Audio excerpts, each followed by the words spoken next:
You know, for Gibby and I, starting the podcast was a big deal. Well, starting your own business is a big deal. And there's a lot you need to know from day one. One company that makes everything easier is Shopify. We use it for all of our podcast merch.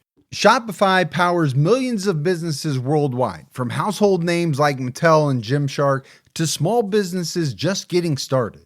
Shopify has the templates and AI tools you need to get a stunning site up and running fast. No coding needed. Shopify checkout means more customers actually buy, and returning ones can do it in a single click. And if you have any questions, Shopify's built-in AI assistant Sidekick is ready to help you build, troubleshoot, and keep moving. And Shopify has award-winning 24/7 customer service on top of that. All you need is the idea. Shopify handles the rest.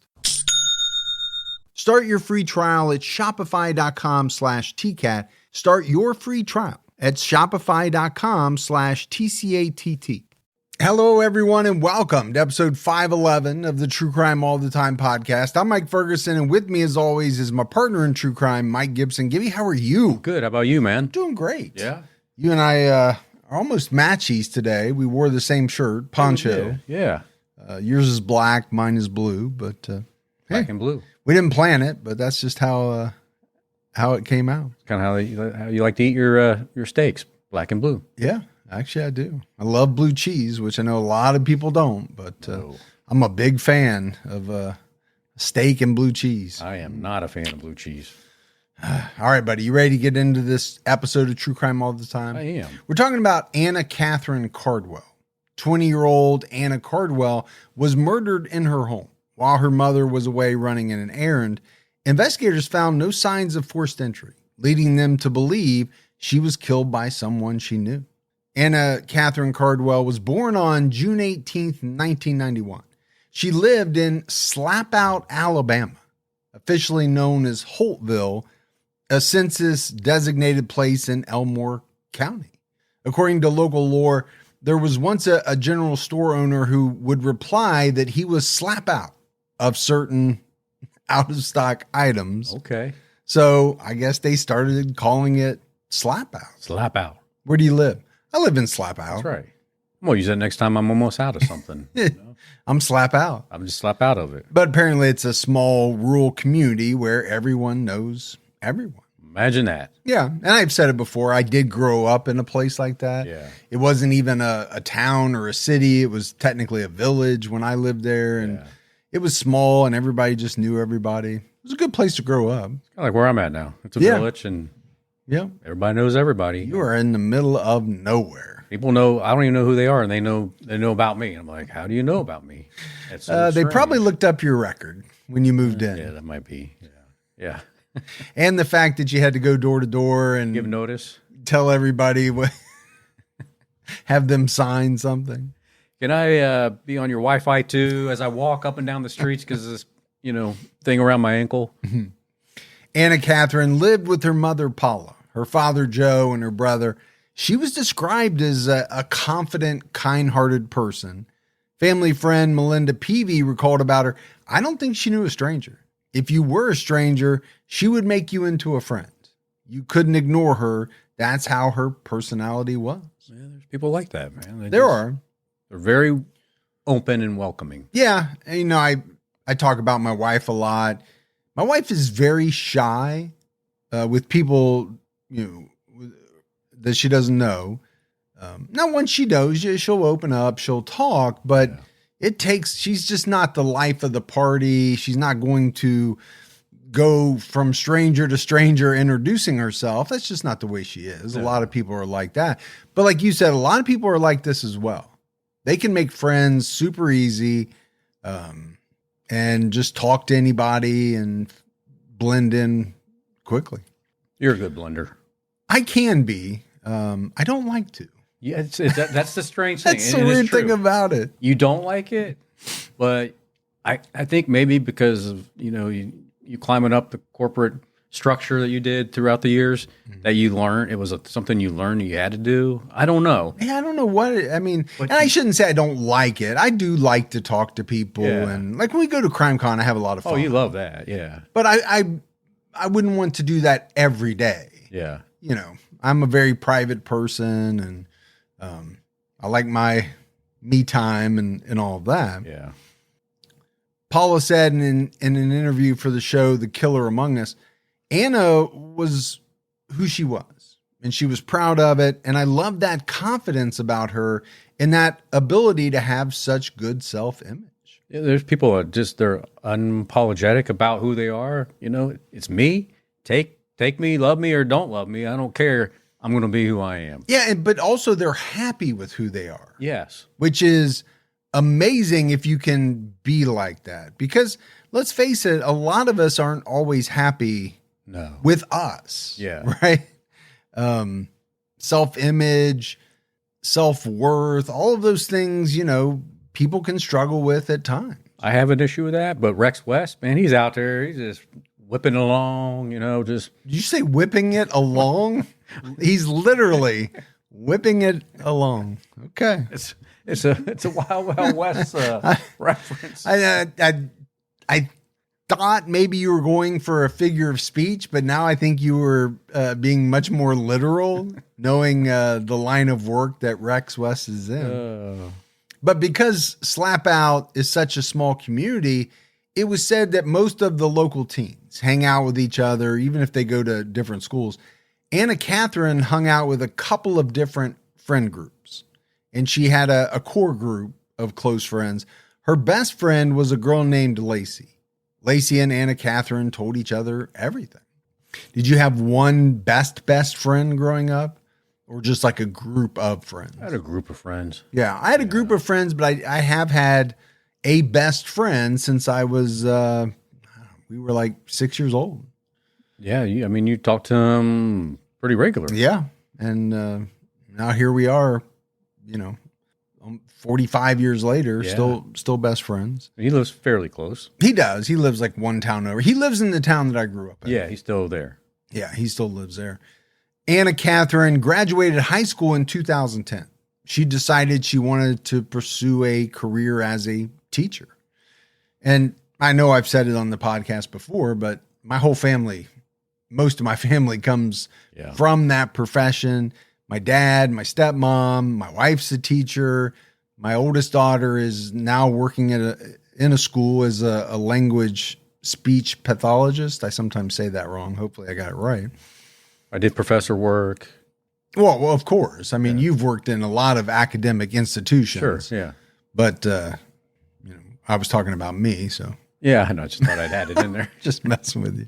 But I do have had a lot of teachers in my family. At the time of her death, Anna Catherine was a sophomore at Southern Union Junior College. Paula Cardwell said about her daughter's school choice, the most important things to Anna Catherine were her family, her friends. When she graduated from high school, she wanted to follow her friends and go to Southern Union. And I think a lot of people do that. I mean, if you're not set on like a specific college, maybe you just go where some of your friends are going. Yeah. I followed a girl to college, and we broke up before senior year was even over of high school. But you already committed to that university. Yeah. So I went, and I did have some friends going there too, but we all make strange decisions. We do. That's for sure.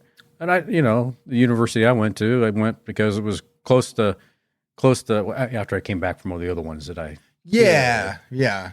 You went slumming later on just to see what it was like. I wanted to see what it was like to stay close to home, and I did. And because I had a lot of buddies there, and it just made, a comfort level. Even though by that point you were a lawyer, a doctor, a proctologist. I know you did some of that work.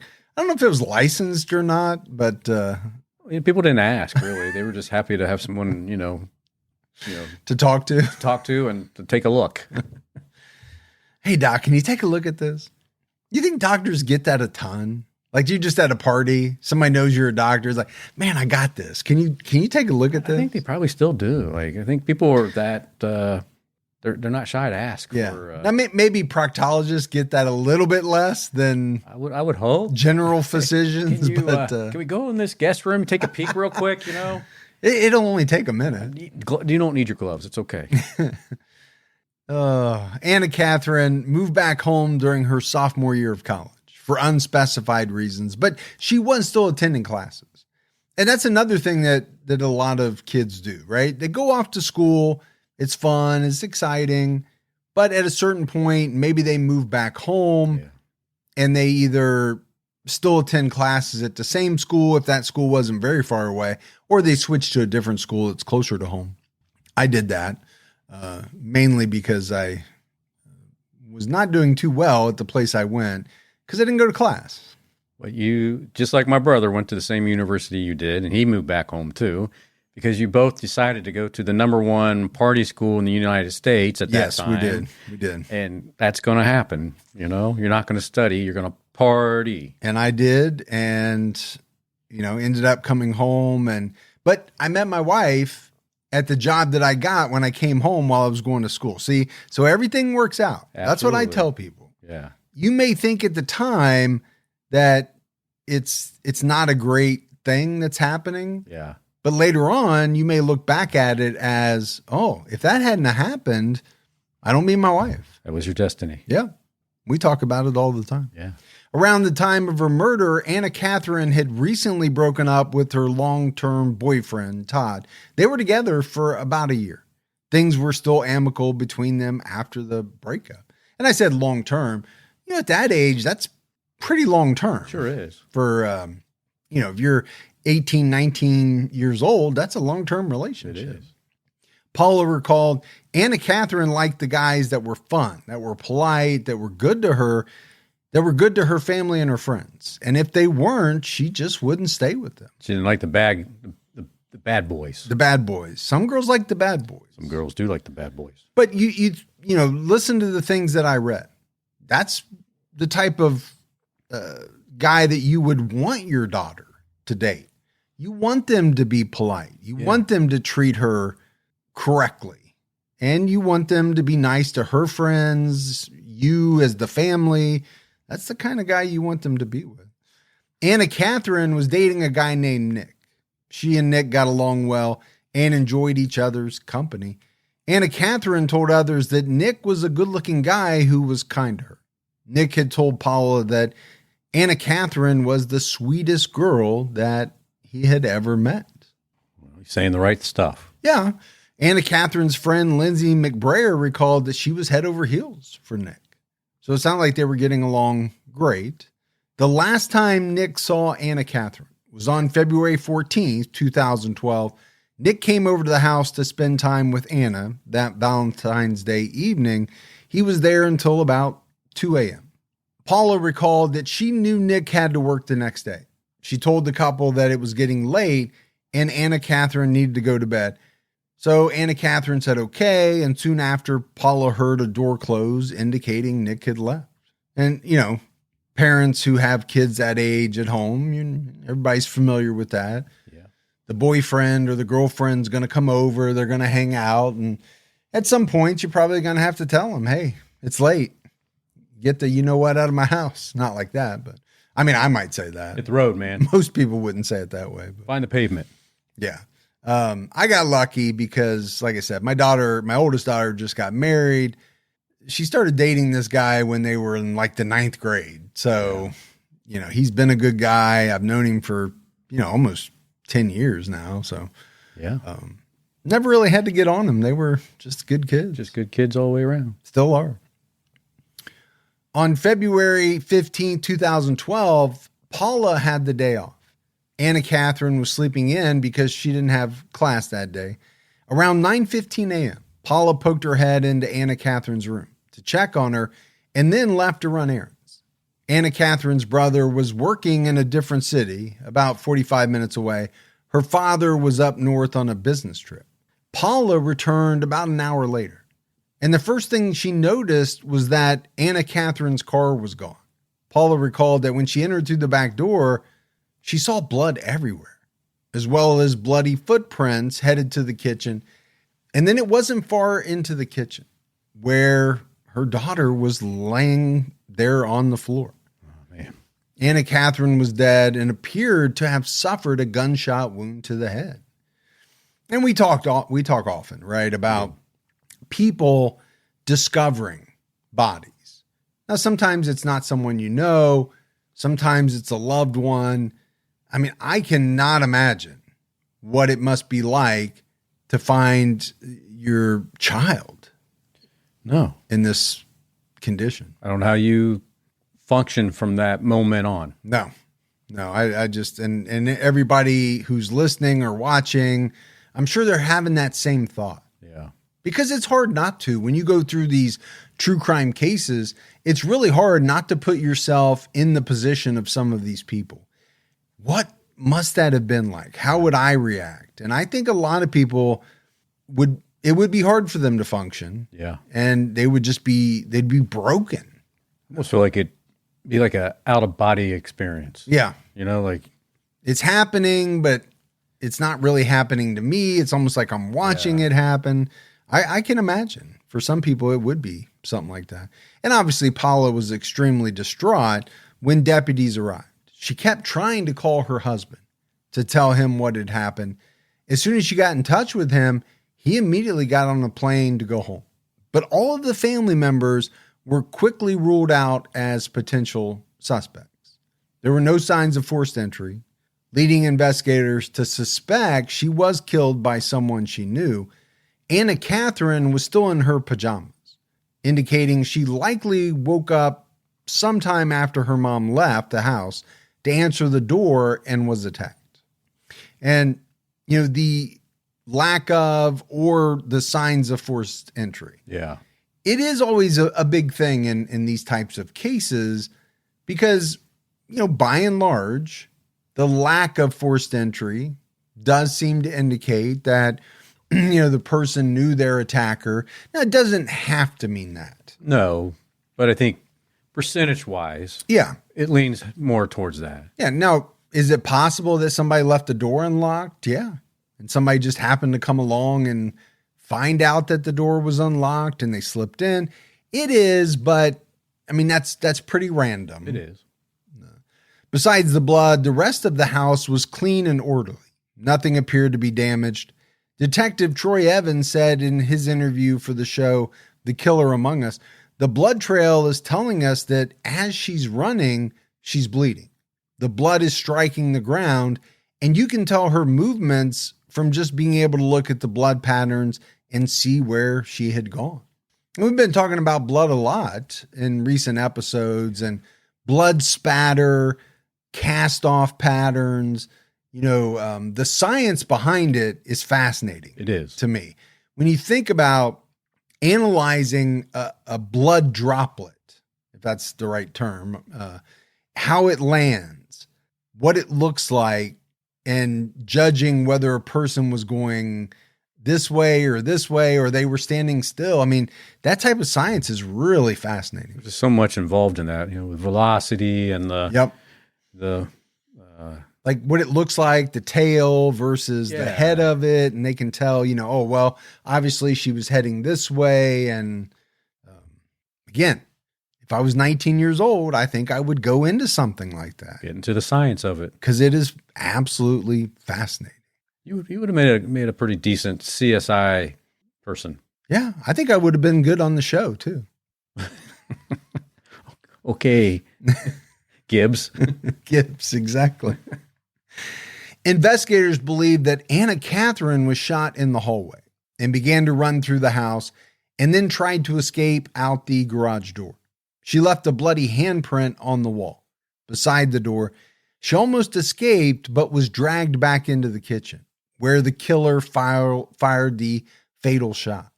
And obviously your heart goes out to her. Yeah. Just imagining this situation, right? You're attacked, you're shot, you're trying to flee. And it's almost like a movie. You get right to the edge or right to the precipice. You're almost out and somebody drags you back in. Yeah. I mean, how many times have you been, you know, to the precipice? And I knew you were going to try to use that word. I also knew it was not going to come out correctly. Sorry. We need to start selling bingo cards that people can play a little bingo game of what is what are we going to say? What are we going to say? How are we going to mess up? But yeah, I mean, you're right. It's just like one of you see him in the movies all the time. Yeah, she's going to get it. She's going to make it. She's going to make it. And then somebody, snatches the person right as they're getting ready to get out the door. That sounds like what they believe happened here. Right. My wife and I just got back from Jamaica for my daughter's wedding. It was so relaxing, so comfortable. Part of that was my Quince wardrobe. I just keep coming back to Quince because they focus on well-made essentials that just naturally become those everyday staples you actually live in all season long. They have 100% European linen pants and shirts that are so breathable. They're easy to throw on, just starting at $34. And their tees are soft enough to live in all day. Everything at Quince is priced 50 to 80% less than similar brands. They work directly with ethical factories and cut out the middlemen, so you're paying for exceptional quality, not brand markup. And I can tell you right now, I live in their activewear flow knit line. All of it has become everyday essentials for me. And it's not just clothing. Quince has become a trusted favorite from everything from home to travel to everyday essentials. So make your summer wardrobe easier. Go to quince.com/TCAT for free shipping on your order and 365-day returns. Now available in Canada too. That's QUINCE.com/TCAT for free shipping and 365-day returns. Quince.com/TCAT. The murder weapon was determined to be a 9mm handgun. Anna Catherine's autopsy determined she was shot 4 times. Twice in the back, once in the chest, and then once in the back of the head. Just brutal. It really is. I mean, if you think about it, 3 of the shots from behind. Mm-hmm. So is that because she was fleeing, or is that because they didn't want to look at her in the face? Yeah, once in the chest, so that would have been face to face. I'm assuming the back of the head was the final shot. The fatal shot. Investigators wanted to talk to Paula again, but she was still in shock. Paula recalled in her interview, "It's like you're just frozen and you don't know what to do and you just do something." A detective just asked me, was there anything that I noticed that was missing? Paula pointed out that Anna Catherine's Honda Civic was missing. Paula began calling close family and friends, and soon there was a small crowd gathered outside the home. And that's actually a pretty big clue. The car is missing. Yeah. It's not like there was a locket taken. Something small that can be concealed easily, right?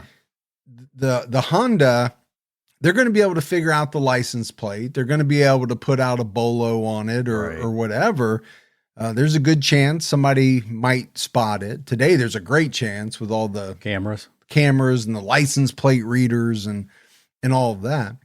Law enforcement used this opportunity of all these people gathering to conduct interviews. They focused on Anna Catherine's friends, most of whom showed up as soon as they received news of the murder.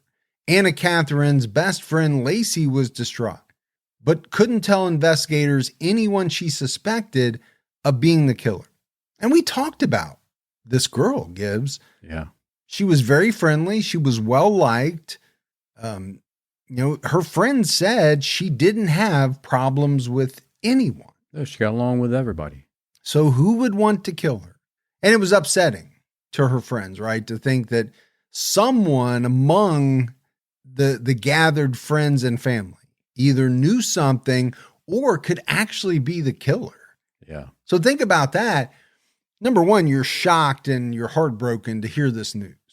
You show up at the home, everybody's outside, and at some point it dawns on people that, you're looking around, hey, one of us is very likely the killer. Yeah. Well, like you said, we know that the killers like to return to the scene and see what's going on with the investigation. They do, but in this case, I'm thinking if it's a close friend or something like that, you also don't want to skip out on it because you don't want to be the only person not there. That's going to stick out like a sore thumb. You don't show up, there's a problem. Yeah, I mean, the police are going to make a note of that for sure. Anna's ex-boyfriend, Todd, was among the crowd, but Nick was not. Because Nick was the new guy in their friend group, he received the most suspicion. And I get it. He's also like the current boyfriend, right? So that would make sense as well.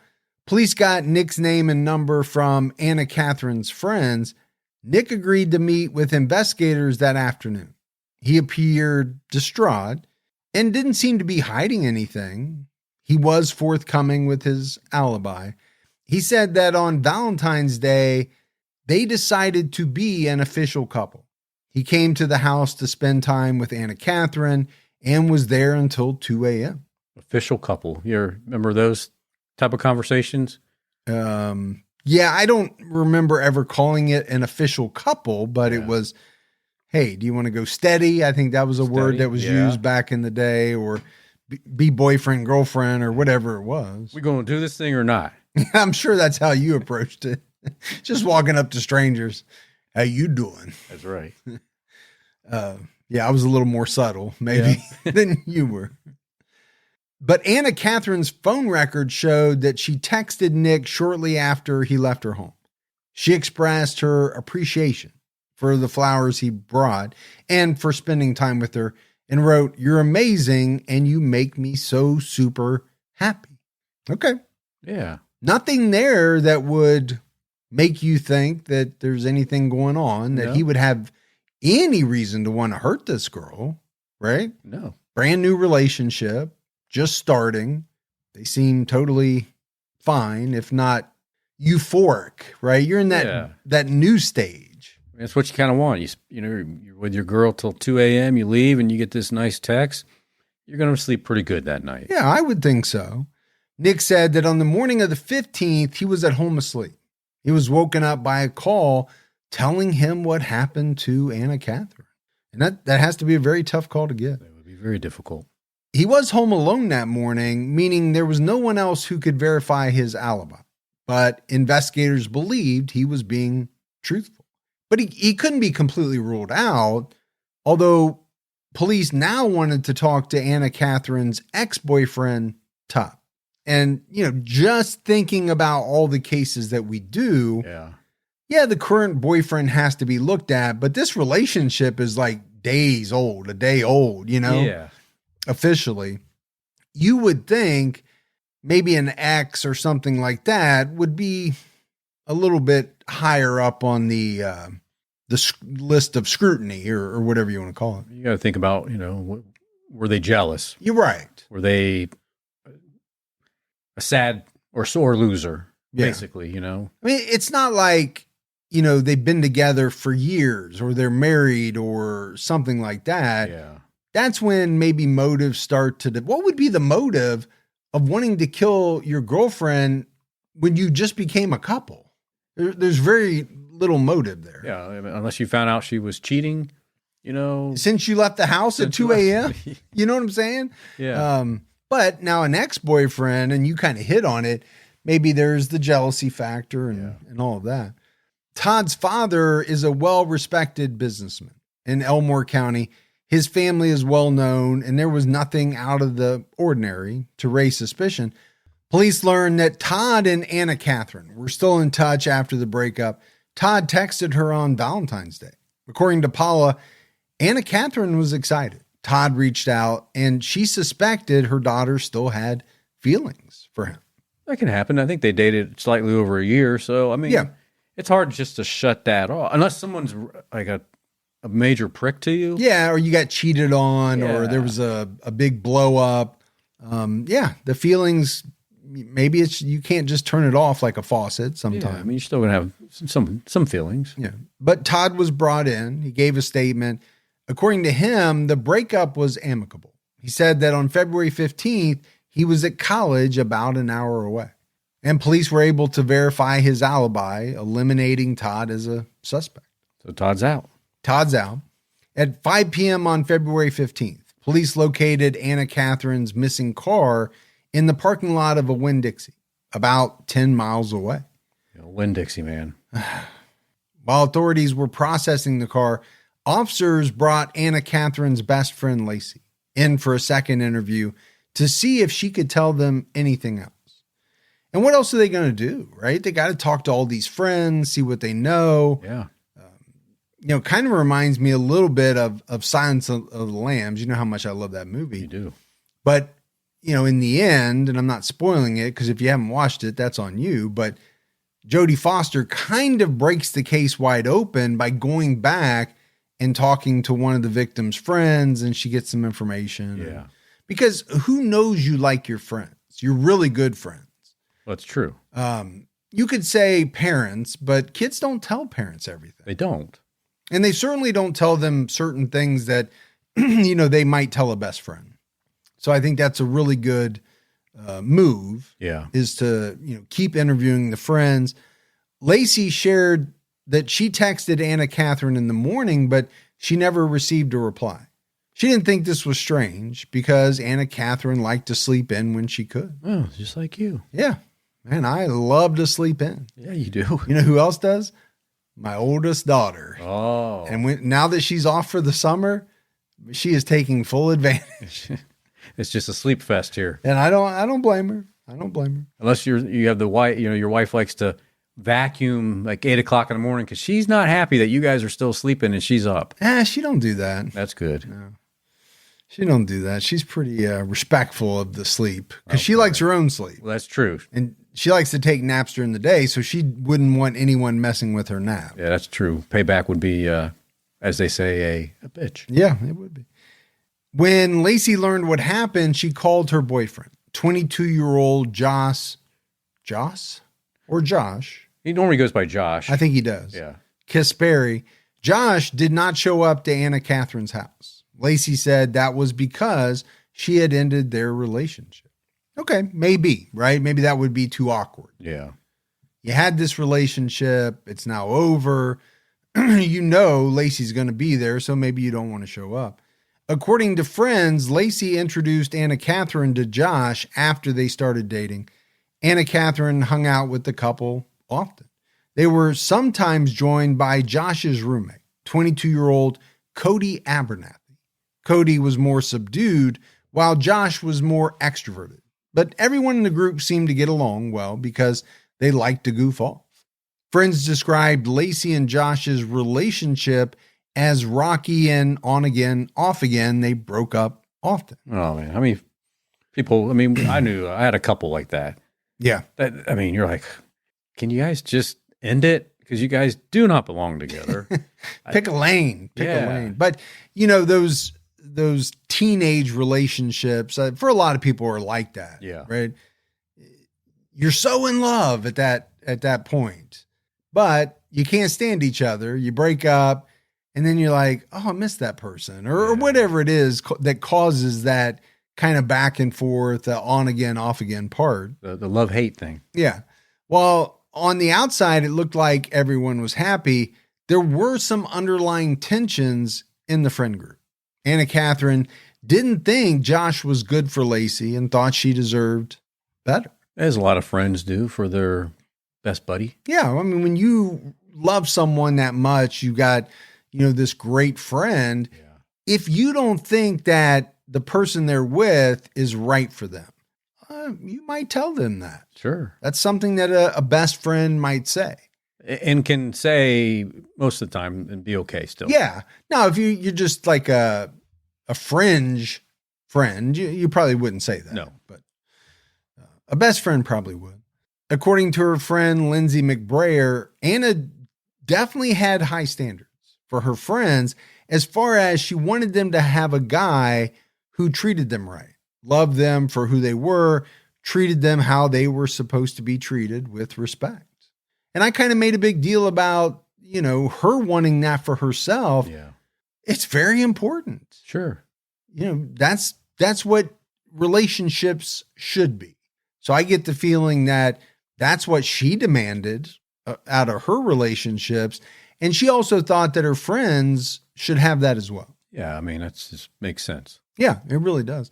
Family friend Melinda Peavy recalled Josh and Anna would talk about Lacey.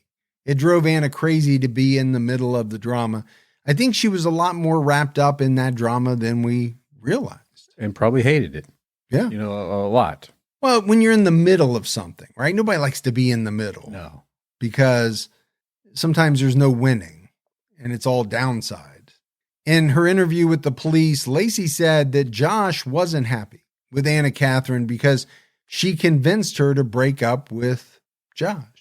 And when you talk about motive, okay, that's a motive. It is a motive. You wouldn't think you would murder someone over it, but it is a motive. 10 years ago, I wouldn't have thought people would break up, kill somebody over something like that. Before we started doing all the research Yeah. for the pod, I'm Now with I'm you, like, man. oh, yeah, that's probably what happened. I mean, we've seen people kill for less than that. I know it. It's shocking. It's, yeah. Other friends confirmed that Josh blamed Anna for the breakup. Several people said the police needed to talk to him and even seemed scared of Josh. So you and I have talked about it before, and I kind of mentioned it earlier. When you're that age, relationships seem to take on this level that is way out of proportion of what they really are. But they're real to the people who are in them. Yes. At the time. Yes. It feels super real to them. I mean, it feels like the end all be all, right? But when you look back on it years later, you realize it was just puppy love or, once you get married or you find your true love, you understand what those other relationships really were. But when you're in them, they seem like everything. I remember having my own heart broken, when I was younger and then my daughter and, seeing that and thinking, you're going to be fine. But they don't think they're going to be fine. No. So you have to find out a better way to relay that to them so that you can help them get over it.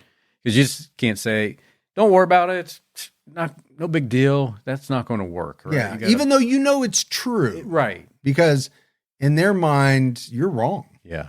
And there's nothing you can do to change it. Josh came in voluntarily for an interview. He seemed upset about Anna Catherine's death. He said that on the morning of February 15th, he left his vehicle at one friend's house and called his mother to come pick him up and drop him off at another friend's house down the road. It was said that Josh did not act suspicious during his interview. Okay. Make of that what you will. Yeah. Some people just can't control their emotions and they kind of give it away, right? On their face or with how they act. Other people, they can really put on a good act and snow even the police who are trained to kind of sniff that stuff out. The next day, February 16th, another investigator interviewed Josh's mother. She confirmed that she picked Josh up, but it was at the Winn-Dixie parking lot where Anna Catherine's car was found. This effectively destroyed his alibi. It did more than destroy his alibi because it also placed him where the car was found. Doesn't make him look good. No, not at all. That's for sure. And it did mark a major turning point in the investigation. Police now had enough evidence to search the residence Josh shared with Cody Abernathy. They were hoping to find a smoking gun, right, to charge Josh with murder. Police did find a stockpile of shotguns, rifles, and pistols throughout the house. Inside a safe, police found steroids, $21,000 in cash, and 2 9mm handguns.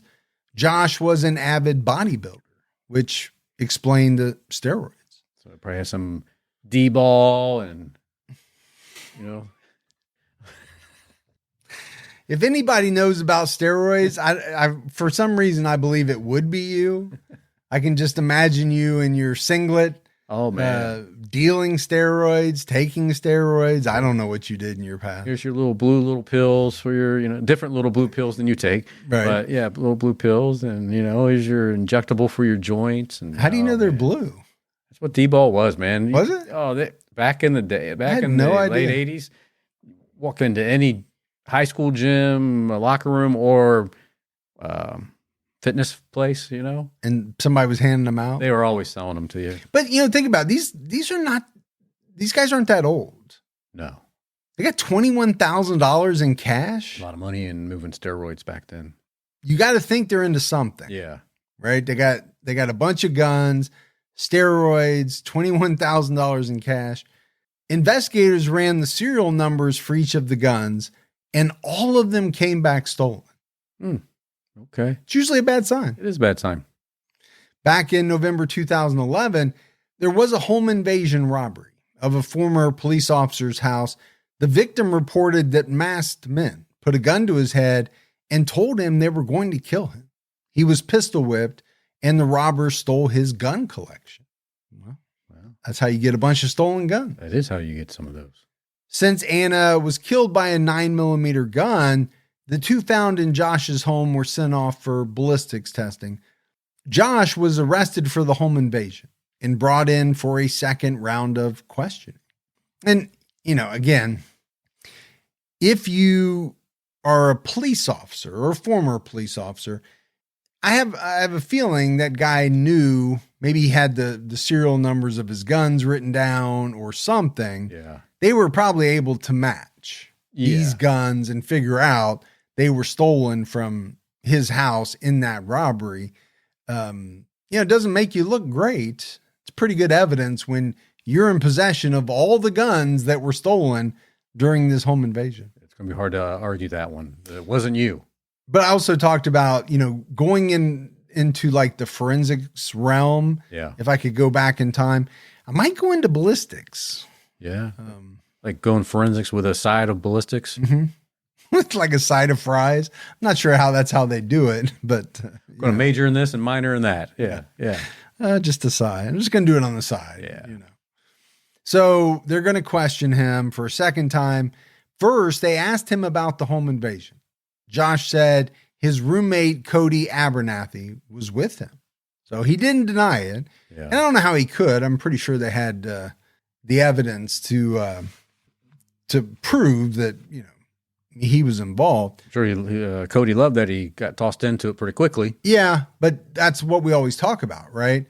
You can be as tight as you think you are with someone until the you-know-what hits the fan.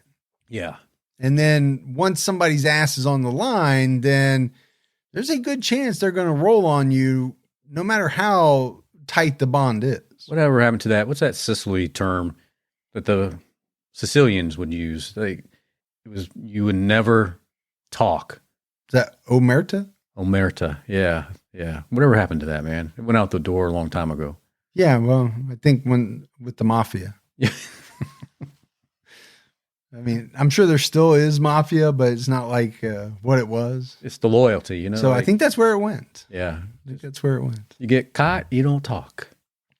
But nowadays, they always say there's no honor among thieves. Right. Right. So, and you and I talk about a lot of times the first person to talk, the first person to cut a deal, they're kind of the ones that get the sweetheart part of it. Yeah. And they're the ones that are going to roll and testify on everybody else, but they're going to do a lot less time. Right. So, and I think most criminals know that. Well, it's not like somebody's going to be waiting for you after you do more time to come out and reward you. Like, hey, great job. Here is the mafia would, though. Back then, the mafia would. Like in Goodfellas, when Ray Liotta's character did his first stint, they were all patting him on the back and, all of that. Let me ask you a question. What are you looking for in a bank? Are you looking for a stuffy bank that is set in the past, doing things the way things have always been done? Well, what if you could get banking the way you wanted it? That's where Chime comes in. No more ridiculous fees. They have the option to get your paycheck early. Chime is a bank that's on your side, changing the way people bank. They offer the most rewarding fee-free banking. They don't charge you overdraft and monthly fees. They have thousands of fee-free ATMs. Why would you pay to get your own money? Chime is built for you, not the 1%. And you can get 5% cash back using the Chime card in a category of your choice like gas or groceries. Man, I wish Chime was around when I was in my 20s because I just remember paying so many fees to bank. Chime is not just smarter banking, it's the most rewarding way to bank. Join the millions who are already banking fee-free today. Head to chime.com/TCAT. That's chime.com/TCATT. It only takes a few minutes to sign up. Chime is a fintech, not a bank. Banking services for Chime Card, provided by Chime's bank partners.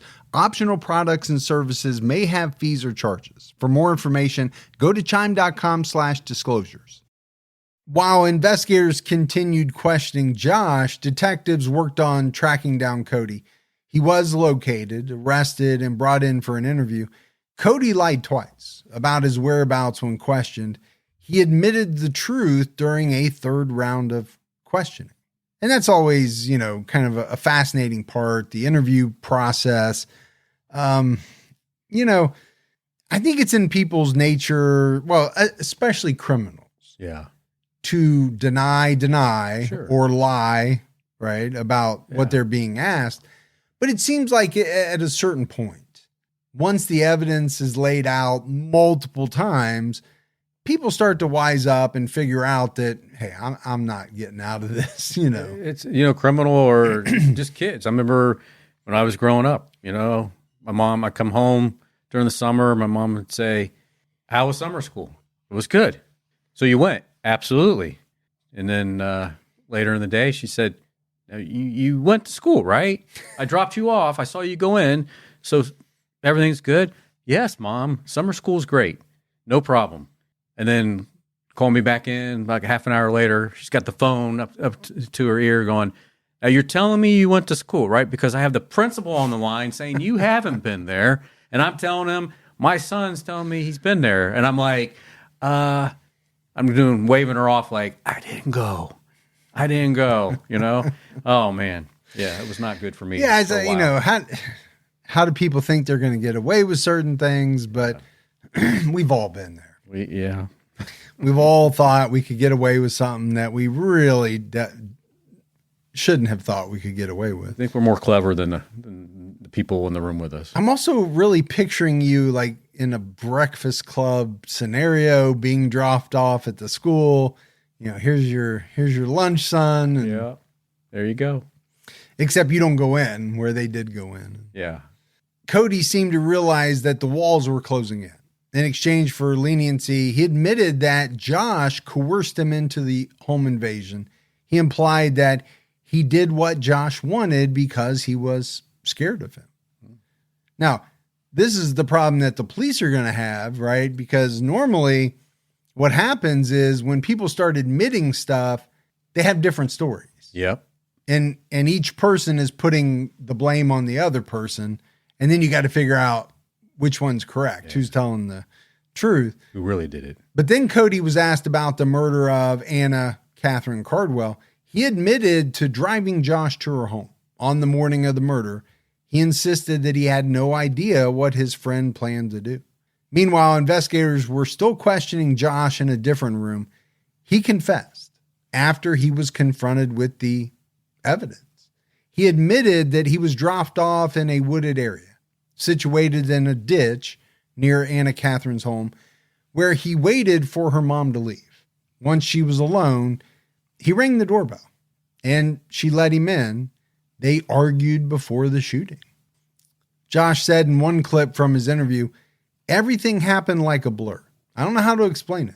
I mean, it wasn't meant to happen like this. I didn't have it planned out like this. Y'all looking at me like I'm a monster. I don't know how to explain it. You took a gun there.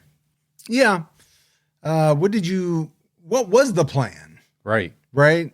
And people are looking at you like a monster because you shot and killed this innocent girl. Right. You are a monster. Exactly. You went there to confront her. You didn't go there to be like, hey, girl, how you doing? How do I get her back? What do I need to do to get my girl back? No, he went there to argue, and he took a gun. Yeah, it could have been, right, that he went there to talk to Anna Catherine about, getting Lacey back or something along those lines. My question to him would be, if that's what you went to do, why did you need a gun? Exactly. Because that kind of doesn't seem to correlate, right? You don't need a gun to go talk to this young girl. What's she going to do to you, right? Yeah. She's a sweetheart. She's she's a very caring individual. So are you really concerned that you need to defend yourself? And he's a bodybuilder. And he's a big guy, so yeah, he doesn't need a gun. That would lead you to believe he went there with other intentions. Yes. He was asked why he chased Anna Catherine through the house while shooting at her. He denied doing this and was asked to clarify, but all he said was, "I don't remember. It was a blur. I've tried to remember. I've even dreamed about it." Mm-hmm. Now, could that happen? I guess. I don't know. Some people experience traumatic events and don't have a memory of it, I guess. But to me, it's more likely that he just doesn't want to tell the truth. He doesn't want to give the details because he knows it's going to incriminate him even further and probably just make him look more of a monster. Yeah. Josh admitted to taking Anna Catherine's car, which he abandoned at the Winn-Dixie grocery store. He also admitted to stalking the home on February 10th in the same wooded area. He brought a mask, knife, gun, and gas can, but did not approach the house.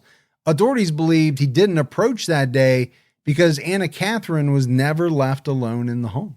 So right there, I'm not a monster, but this is what I did before. Yeah. You know what that reads? Monster. Well, and it also kind of takes out the, I just went over there to talk to her right angle. It also adds the element of premeditation, right? Pretty hard to say that this all happened in the spur of the moment. Yeah. We got into an argument. No, you were casing her house. You obviously had thought about this. You planned it out.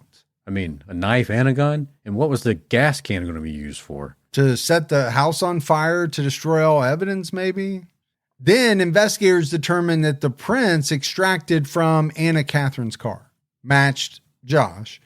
Investigators were still waiting to hear back from ballistics about the 9mm gun seized from Josh's house. Soon, one of those guns was confirmed to be the murder weapon. Bingo, that's what they needed. Yeah, I mean, he was charged with murder that day. How could he not be, right? They pretty much have a very solid case against Josh. Cody was charged with first-degree hindering prosecution. Ultimately, he wasn't charged in connection to the murder, and he received 10 years for the home invasion robbery. Got lucky. He got lucky, but 10 years, that's still a fairly good sentence. Now, a home invasion robbery that's a serious crime. It is. I mean, I still feel like it could have been worse for him. Yeah, I agree with you. A few days after the arrests, 18-year-old Thomas Justin Bush and Troy Bush were charged with first-degree burglary and first-degree robbery. They were believed to be responsible for up to 6 burglaries and a home invasion, the latter of which Josh Kasperi was also involved in. The Bushes were reportedly friends with Josh and Cody. The little empire's crumbling down. Yeah, they're getting everybody involved, right? On July 20th, 2012, Josh Kasperi was indicted on 4 counts, including capital murder, first-degree theft of property, third-degree escape, and promoting prison contraband. Okay. And he is just trying to get his hands into everything. He's racking up charges. Yeah. That's the type of charge you get when you try to smuggle things in to the jail in your prison wallet. Right. And then third-degree escape. I mean, he's got a set of cojones on him, I guess. Yeah. Well, it turned out that Josh's sister, Jessica, was also charged for allegedly paying another inmate $500 to smuggle hacksaw blades to her brother inside the Elmore County Jail to facilitate his escape. I don't know how he smuggled that hacksaw blade in, either. But I'm hoping it wasn't keystering it. Ooh, yeah, you talk about having a rough couple of weeks there after retrieving those bad boys. I don't know how that works, but you're going to need a new jumpsuit. I can tell you that because. But here's the other thing, right? And I know people have escaped using blades and things like that, but it's kind of such a movie trope, right? It is. The hacksaw blades baked inside of a cake or whatever it is. I mean, can you really hacksaw your way out of a jail? Maybe. I don't know. I think people have done it. I mean, how long would it take to, Quite a while. Cut those bars every day until you finally get through that, and then I don't know. I've tried to use hacksaws before. They don't seem to be the best tool in the world, but well, not today. Yeah. But you're not smuggling a DeWalt inside your anus either. Not yet. A 20 volt DeWalt with a saw on the end of a skill saw. I just seen on the news today it was that there's a big ring was busted, federal prison ring where they were this group was using drones that can carry 40 pounds each. Mm-hmm. They were dropping supplies and stuff at 8 different federal prisons over the wall. And the latest one that got caught was somebody ordered like 40 pounds of crab, and it dropped it in the prison, and that's what busted the whole thing open. Oh, I mean, speaking of Goodfellas, that's like them cooking the Italian dinner inside the prison and getting all the good meat, slicing the garlic with the razor blade. Yeah, but why would you get crab? I get it, crab's delicious. I love crab, but what, you got to cook it somehow? Yeah, how people you are going to smell it? How you cooking it, and how you getting away with it? Yeah. In August 2012, Josh pleaded not guilty by reason of insanity and reason of mental defect. Over a year later, on October 10, 2013, he pleaded guilty to capital murder. He was set to go to trial a few weeks later and was facing the death penalty. So he ended up being sentenced to life in prison without the possibility of parole. Yeah, wise choice for him. Well, some people don't care about the death penalty. Some people want the death penalty. Yeah. Because they don't want to spend the rest of their life in prison. But I think for many people, that can be a real kind of carrot, right? We'll drop the death penalty, just plead guilty. Yeah. And maybe that's what happened here. In an interview with WSFA 12, Paula Cardwell said about Josh's decision to change his plea, I think he was uncomfortable with the trial coming up. And I imagine he was. Yeah. I mean, the evidence was pretty strong against him. Right. I mean, if you take a picture of her and put it up on the screen and have all these people come in and talk about her character and who she was and how sweet she was. Yeah. And then you have this guy come in, he's a thief, he robs, he deals drugs, and he, showed up days before, casing the place, and then did what he did. He's absolutely going to get be found guilty and get the death penalty. Yeah, I agree with you. So why wouldn't you want to avoid that? There's no better outcome for him than what he did. No, absolutely not. He wasn't going to get less than life in prison. No. Yeah, no way. And I don't know what he thought he was, or how he thought he was going to be able to swing this insanity defense. I mean, there was nothing in the research to suggest that he had any mental health issues or anything like that. I'm surprised he didn't try to toss up the roid rage, but maybe that was going to be part of it. I don't know. She also said that she hadn't been able to forgive. She said, as a Christian, I know I need to forgive, but I'm working on that. Ooh, I know we talked about this before, that the never forget, but forgive and all that stuff. Yeah. I just don't know if I could ever be that person. No, I don't think I'm strong enough to do that. Yeah. Some people are. Yeah. And, for many, it relates to their faith and all of that. I just don't know. I don't know that I would ever be able to forgive someone for killing, my child or my loved one. I haven't seen this series yet, but I've seen the teaser for it. I'd be like that Harlan Coben show that's out on Netflix right now. I forget the name of it, but he ends up, shocker that you forget the name of it. But he from the get-go, he says, I killed my son's killer. I was put in. Yeah, he ends up killing the son killer.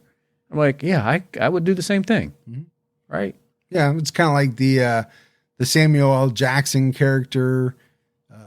in the movie with McConaughey and Sandra Bullock, that great movie. I can't think of the name of it.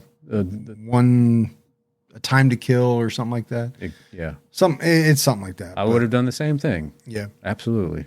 So as we wrap this one up, when you think about it, if Anna Catherine was still alive, and we talk about this a lot, right? What would she have gone on to do? Well, most likely with her, she would have gone on to become a teacher. She could have chosen a different career path, but she never got the chance because her life ended, way too soon. And with everything we talked about, it's pretty easy to imagine that she would have been an amazing teacher. Amazing teacher, amazing parent. Yeah. I think it was unlimited of what she could have become. But especially as a teacher, you think about working 25, 30 years. Yeah. How many lives do you touch in a positive way? Yeah. It's pretty hard to calculate. Yeah. Well, it's not actually that hard to calculate. Just for how many kids in the how class many kids per in the year. kid. Yeah. But you don't touch everybody, right? You don't reach everybody the same way. Sure. But you do reach some people and you inspire them. You figure 200-300 kids in that time frame. So those people lost out, right? Yeah. It's not that another teacher couldn't, but maybe she would have done something that others couldn't have done. She seemed pretty special. She did. She did care deeply for her friends, to the point where, she encouraged her friend Lacey to break up with Josh. Yeah. Because she didn't feel as though Josh was treating her friend right. And that is ultimately what got her killed, right? Josh was so enraged that he plotted this whole murder. He stalked her and he wanted to get revenge on Anna Catherine. I wonder how long it took for him to realize that he was such a dumbass for what he did. Mm-hmm. I mean, think about it. He did what he did because he was upset that she had Lacey break up with him. Mm-hmm. We all go through breakups like we talked about. Who you're with in high school is very unlikely who you'll be with later in life. Yeah. Doesn't always happen. It does happen sometimes. It does happen sometimes, but I think by and large, it's not a huge percentage. Yeah. But if Lacey doesn't want to be with you, regardless of who helped her make that decision, did he think by taking out Anna that this was going to make it better? Yeah, I mean, she might have talked to her about it, but it's not like she forced her to do it, right? No. Casey had to have, or Lacey had to have a big part in it as well. Sure. It's just, she probably helped guide her. But here's my thing. You asked the question. And my answer is, I think by and large, most dumbasses don't realize they're dumbasses. No, that's and true. That's why they remain dumbasses. Yeah. you know?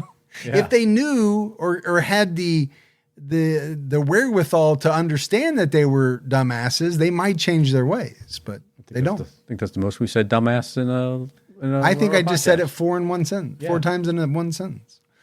But, obviously it's sad, right? Because Anna Catherine Cardwell, by everyone who talked about her, was just described as this incredible person. And anytime a younger person is taken, it's always just a little bit tougher. They haven't lived their lives. You don't know what they would have gone on to do and all of that. But it is such a senseless murder. Yeah. Yep. It's, I don't know how many murders make sense.